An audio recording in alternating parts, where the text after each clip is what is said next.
negosyo. Ito si Kanepo, may maliit na negosyo, pangarap ay umasenso. Napakahirap abutin ng mga pangarap. Maraming pagsubok, maraming hirap, kailangan ka magtiyaga. Ngayong araw na ito, mga kanegosyo, bakit maning adobo ang napili kong negosyo? Balikan muna natin yung mga nakaraan. Ano ba yung pinagdaanan ni Kanepo? Nung unang dating ko dito, mga year 2013, nangarap ako na dito sa Santa Rosa, Laguna, magaganap ang mga pangarap. Maasa ako na magandang buhay, pero nang dumating ako dito, lahat ay kabaligtaran. Hindi ako makapag-apply ng trabaho dahil sa kakulangan ng pinansyal.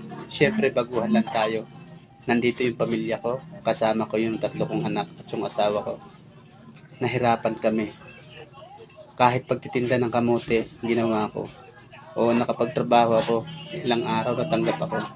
Ngunit hindi ko na ipagpatuloy dahil sa kakulangan ng pinansyal, pamasahe, pagkain, may iwan kong gastusin sa bahay, kulang. Hanggang sa napatigil ako sa trabaho dahil hindi na ako makapasok dahil wala na akong budget. Nakahiga ako, inisip ko, sana ko hahanap ng pagkakakitaan. Sabi ko, Lord, gabayan mo ako. Maghahanap ako ng panghanap buhay ko na marangal. Lumalakad ako na hindi ko alam kung saan ako papunta. Hanggang sa natagpuan ko yung gate na bukas. May mga card. May nagba-Bible study. Sabi ko, ito na yata siguro. Susubukan ko na makapag-apply. Hindi na ako pilian sa panahon na yun. Kasi hindi ka na kailangan mamili. No choice ka na. Kailangan mong mapakain ng pamilya mo. Hanggang sa nagsabi ako, pwede po ba ako maka-extra ng pagtitinda dito? Agad naman sumagot yung may-ari. Siyempre pwede. Kinabukasan pinagsimula ako. Kumita kagad ako ng 400 pesos. Tuwang-tuwa ako nun. Bakit hindi ako matutuwa? Hindi ko kayang hanapin noong mga panahon na wala pa akong pera. Gutom na ang pamilya ko, hindi ko alam kung saan kakain ng umaga, tanghali, hapon. Kaya tuwan-tuwa ako, kaya ako'y nagpatuloy. Hanggang sa nakarecover ako, hanggang tumigil na yung amo ko. Hindi na sila nagnegosyo. Sabi ko, ipagpapatuloy ko itong negosyo na to. Kaya lang, iniisip ko, baka bumalik sa pagtitinda uli yung aking bossing. At maisip ko na maging kakompetensya ko sila balang araw kung gagawin ko rin yung style na pagtitinda na katulad ng kanila. Kaya ginawa ko, nag-isip ako ng ibang paraan, nag-repack ako, nilako ko sa mga tindahan. At that time, nilakad ko muna, parang akong missionary. Nakikita niyo yung naglalakad sa kalsada, nakapayong at nag-aalok sa mga sa mga tindahan. May packbag ako sa likod, doon nakalagay lahat yung mga maning nakaripak ko. Hanggang sa nakakuha ko ng customer, tinangkilik nila dahil nagustuhan nila yung lasa ng pagkaluto.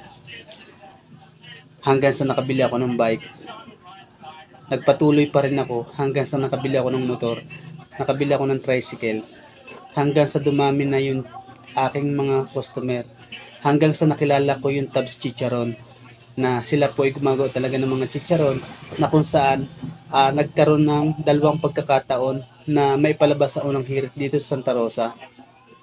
Parang nag-collab kami. Yung customer nila magiging customer ko at yung customer ko magiging customer din ng chicharon. Dumami yung aming mga suki, nag-click hanggang sa tumigil yung chicharon, hanggang sa nagpatuloy pa rin ako dahil ito yung naging naging challenge sa akin na kaya kong ipagpatuloy at may mararating itong negosyo na to.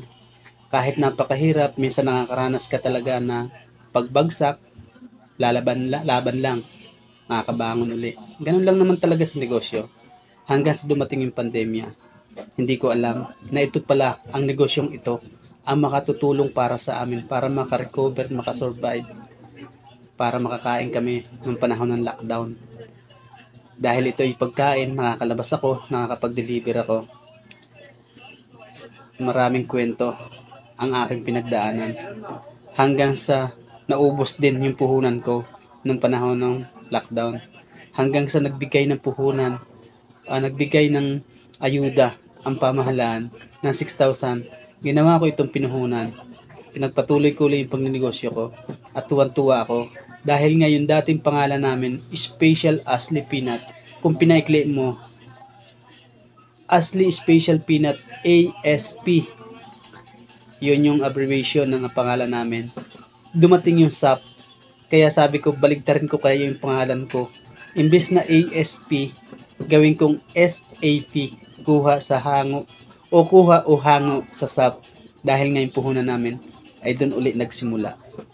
Hanggang sa napalago namin ang palago, syempre maraming naging customer uli. Hanggang sa hanggang ngayon nagninegosyo pa rin kami. Marami pa akong kwento, mga kanepo, mga kanegosyo. Kaya huwag niyong kalimutang mag-follow. Marami pa akong mga tips na experience na i-share dito sa mga vlog ko. Maraming salamat sa inyo mga kanepo.